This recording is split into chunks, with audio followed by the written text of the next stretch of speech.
20 թվականի պատերազմից հետո տեղափոխվեցինք Հայաստան, կանգնեցինք ճգնաժամի առաջ, աշխատանքի խնդիրը, ինքնազբաղվածության խնդիրը բավականին լուրջ էր մեզ համար։ Որոշել էի, որ պետք է մեղրի արտադրությամբ զբաղվեմ, պետք է անուն,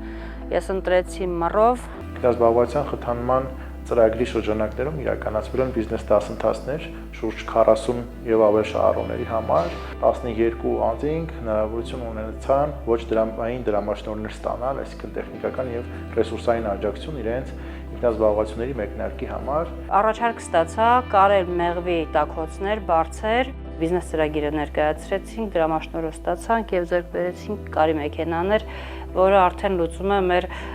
երկրորդ սեզոնի ինքնազբաղվածության եւ եկամուտի հարցը։ Հաշմանդամություն ունեցող ընտանիքները մեզ համար դարձան թիրախ, քանի որ մենք համարում ենք, որ այստեղ կա կրկնակի խնդիր։ 580-ից ավելի ուրեմն ծառայություն է մատուցվել 11 ընտանիքների 33 անդամների։ Նկատեցինք, որ հաշմանդամություն ունեցող երեխաների ընտանիքները բազմաթիվ են Վանաձորում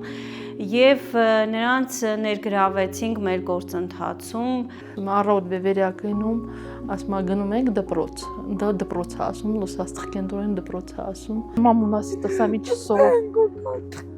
Թղթեր ես կտրել։